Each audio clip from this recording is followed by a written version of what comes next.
So my project was done with 2 other people, actually 3 other people, and it was part of an independent study, which is a class you can take here in whatever you want, and we did functional programming. And so Eric Gonzalez, who is the ex-treasurer 2 years ago, Michael Harris, he's the vice president or something at UPE, and me worked on this, and Professor Burris kind of oversaw it. And what we did was, if you remember last year we had an AI competition where we did Connect 4, and we kind of played in real life. And so what we kind of thought was, we would write a RESTful server which would facilitate this year's AI Mania, which is going to be Ultimate Tic-Tac-Toe, which, let me pull up the rules for it.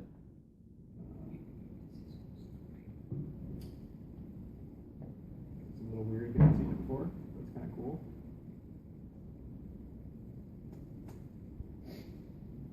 So, if you've ever played real tic-tac-toe, it kind of sucks, especially if you're playing against a computer, because they're always going to draw. So Ultimate Tic-Tac-Toe has 2 layers of boards. So you have the kind of meta board, and then you have some subboards inside of it. And so each turn you mark one of the small squares. When you get 3 in a row on a small board, you won that board. And then to win the game, you need to get 3 of the small boards in a row. So you're playing kind of 2 games of tic-tac-toe at once. But the special rule is, so you can see if I go here, so the first move you can go anywhere you want. After that, since I go here, the next player has to make his move in this circle board. So you have to put your O here. So it kind of, you can force your opponent to play in certain areas. And so it's here's a little bit of an example down here, I think. No, it is not, never mind. But it I think is going to be a little bit better because you can force your opponent to do more stuff this year, and it has a really big search space. We were going to try to go away from 2-player back and forth games because we found last year they were kind of easier to solve on a computer. But we're thinking this one will have big enough search space and a little bit of added complexity being able to push people to go other places.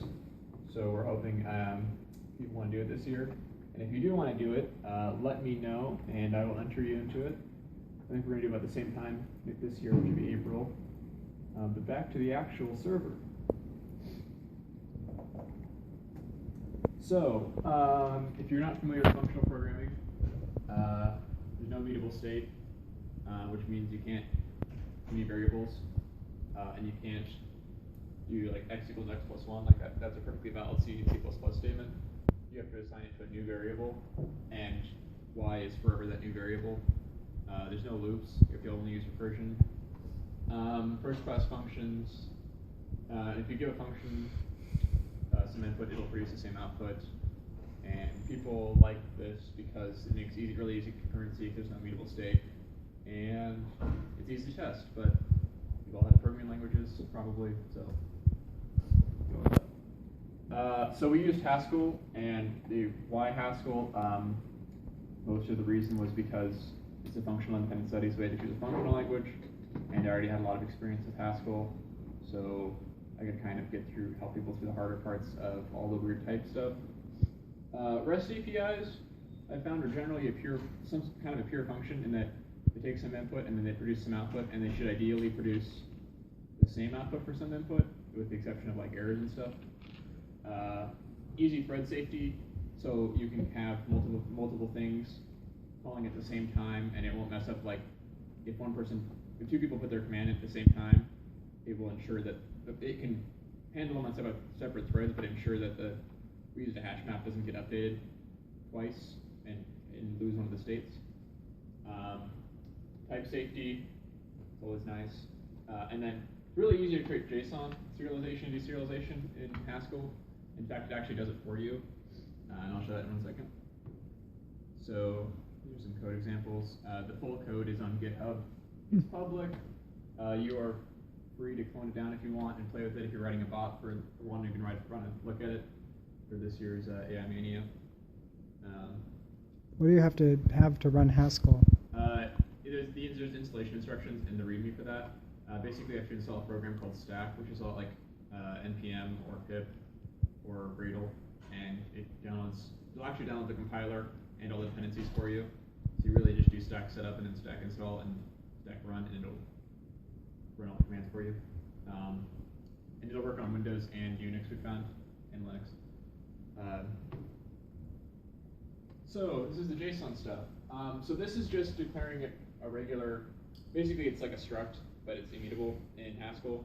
And then in order to make the JSON serialization and deserialization functions, so this is the move struct. All you do is do instance to JSON move, instance from JSON move, and it writes all the JSON parsing and like two JSON functions for you. So we have square. This is just an enum essentially, and this is another big struct. And this is actually what we return back to the clients, this game state thing. And all you have to do is just write to from JSON right there, and it all is handled for you.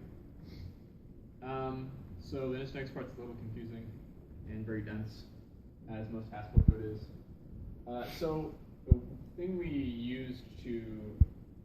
library we used to do the REST stuff encodes the endpoints as a type, and if that doesn't make any sense to you, just let it wash over you. Essentially, you can't. So you write this huge thing out, and that describes all of the endpoints of your REST API, and from that you derive the functions you need to write.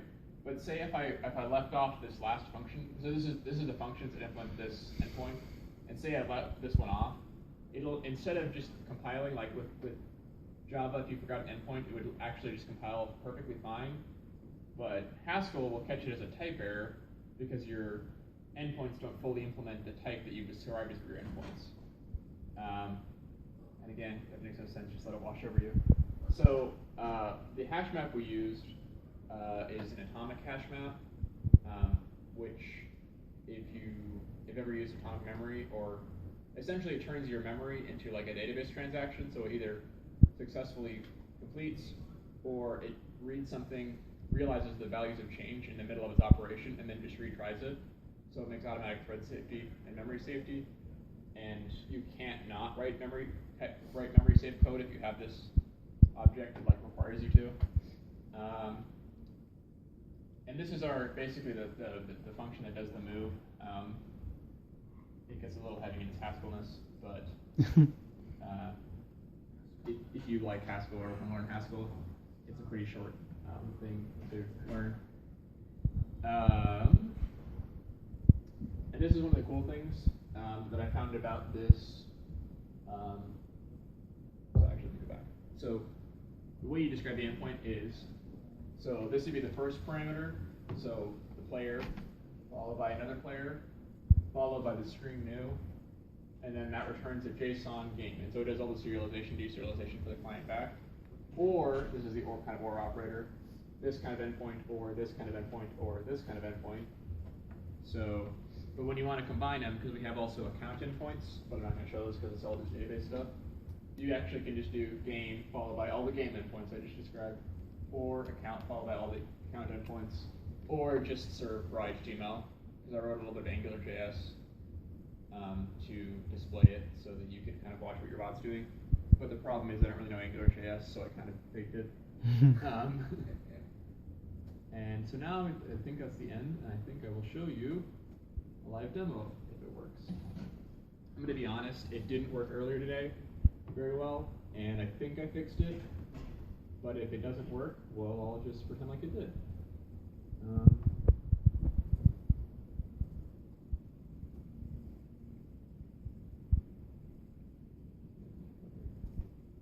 Okay, so the server started up, and if you go to localhost 1000, and we defaulted to port 8080. So I'll make a new account. I think that's the endpoint. Is this everybody can go here right now? No, it's local. If you want my IP, you could, but. Oh, okay.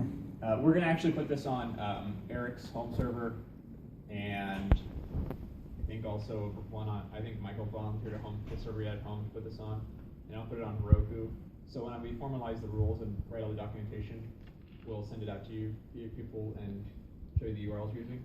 Oh, one other thing I forgot to mention about this too is because you formalize the type of your endpoints, you can have it automatically generate your documentation and APIs. So like it'll automatically generate all the JavaScript calls, and it'll automatically generate all the Haskell calls. I think they have Ruby too. So at some point I'll go through and make those. So if you want to use those languages for AI Mania, you don't have to write the clients. But I just haven't gotten around to that.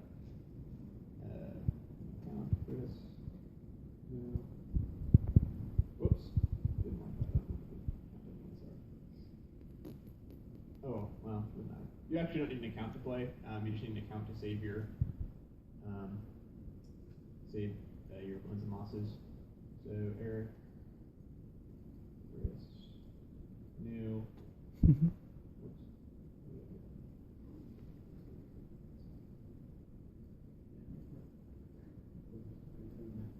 Amen. I try my best.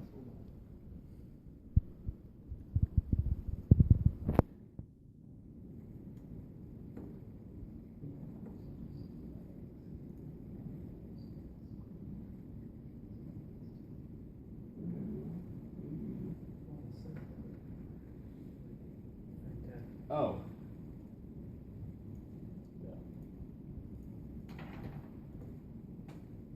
There we go.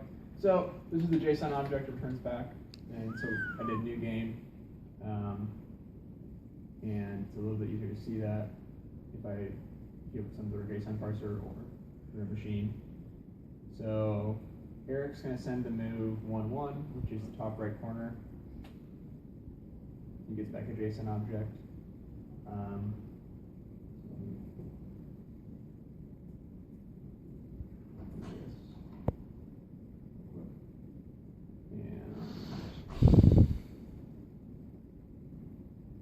And I would show you a full game, but the problem is they take a really long time to play if you're a human.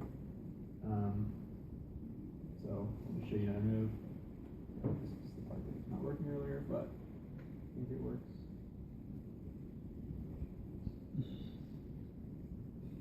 Okay, so it looks like it's maybe working.